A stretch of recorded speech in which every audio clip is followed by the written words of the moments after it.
387 KG गंजेई जबत Bolero जबत सह 2 गिरफ police को चकमा देखाई 3 फेरा गजपति जिला उदयगिरी पुलिस कंकड़ागुड़ा ठारू तुमन ग्राम मझिरे पेट्रोलिंग करुवा बेले सन्देह दुईटी बाइक और गोटे बोलेरो को अटकाई जांच करथिले।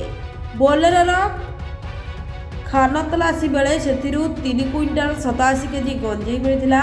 एक्जिक्यूटिव मजिस्ट्रेट उपस्थित पुलिस ताहाको जबत कर 2 जन को गिरफ कर उदयगिरी टीकामाल ग्रामर मनुआल आनंद आसामान आनंद उभय को कोर्ट चालाण कर 3 जन गंजेई बेपारी पुलिस को चकमा देखाई फेरार होते। आवश्यक स्थल अभियुक्त द्वय को रिमांड रे अणाई तदंत कर फेरार थिबा 3 जन को खूब शीघ्र गिरफ करा बोली खबरदाता सम्मेलन में एसपी जितेंद्र पंडा सूचना दी। अंचल एक चर्च होउछि गंजेई चोरा चालन बड़ लोके खसी जाइथांती जो माने बहु वर्ष धरी गंजेई बेपारी संपृक्त थिबा व्यक्ति माने बड़ चालाक रे खसी जाउछंती सेमानंकु स्थानीय पुलिस धरिबाकू सक्षम होई पारु नाही। गंजेई चोरा चालान बड़ माछ थिले मात्र पुलिस बड़ माछ को छाड़ी सान माछ को धरा जाइथिबा ग्रामवासी माने कुहाकुई होउछंती। खाली देखा बाकी रहा पुलिस केबे अंचल गंजेई चालाणकारी मास्टरमाइंड को धरुछि केबे ना एथिप्रति पुलिस अधिकारी को धराधरी करी खसी थिबे। गजपति जिलार मनोज कुमार पाढ़ी रिपोर्ट ओडिशा। मैंने जमी जानते गंजेई विरुद्ध में गजपति पुलिस अभियान जारी रही एवं से क्रम गतकाली आमर आर उदयगिरी थानार ऑफिसर एवं स्टाफ सबुदिन भली गंजेई विरुद्ध में जो पेट्रोलिंग जो नाका चली से माने गंजेईर निर्दिष्ट संधान पाई कंकड़ागुड़ा एवं तमान गाँ रास्तार पेट्रोलिंग करुले। सकाळ प्राय 6टा समय गोटे बोलेरो गाड़ी एवं तार आगे दुईटी बाइक रे किछि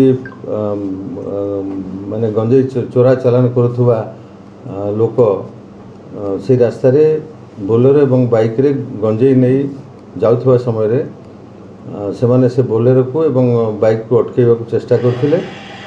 घटनास्थल रु 3 जन दुर्बृत्त माने मक्का कियारी भितर पशि चंपट मारी किंतु एमाने बोलेरो गाड़ी एवं दुईटी बाइक सह से बोलेरो गाड़ी रे थिबा गंजेई बस्ता गुड़ी को जबत करथिले। सेमान को अटक रखी सेठारे से एक्जिक्यूटिव मजिस्ट्रेट को रिक्वेशन करी घटनास्थल को नहीं एवं एक्जिक्यूटिव मजिस्ट्रेट को उपस्थिति रे बोलेरो गाड़ी तलाशी निया जाइथिला। तलाशी नेबारु से बोलेरो गाड़ी रे 11टी बस्तारे 3 क्विंटाल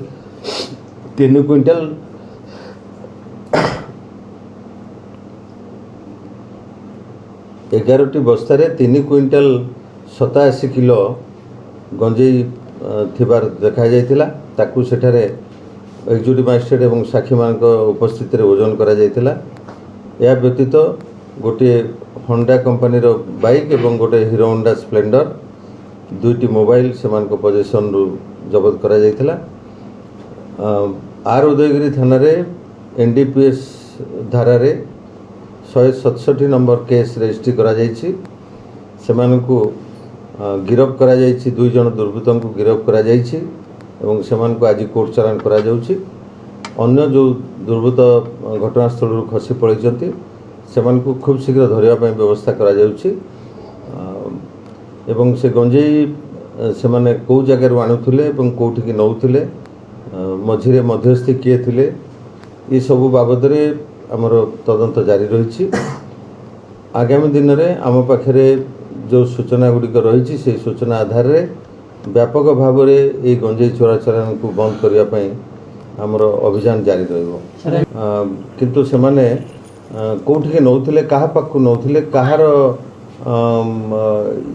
रिक्वायरमेंट थिला ये सब जिनस को रिसीव करने पाई ये सब तदंत आम जारी रही। आम तदंत सरले आपको जन स्थलू 3 जन दुर्बृत्त खसी पलैंती एवं से धरिया आमर टीम गठन करा जाइछि से टीम लागिचंती खूब शीघ्र सेमानक आम गिरफ जो माने जो दुई जन आम गिरफ होइचंती सेमानक बाबद रे आम पाखरे दीर्घ दिन धरि खबर रहितला जे सेमाने गंजेई चोरा चालान करूचंती एवं सेमानक गतिविधि उपरे नजर थिला एवं काली आमर से पूर्व इनफॉरमेशन अनुसार सेमानक गिरफ करा जाइछि तारे कोन केस अन्य कोठी थिला कि कोन आम से बाबद रे मध्य अनुसंधान करू बजार रे अनुमानिक मूल्य पाखापाखि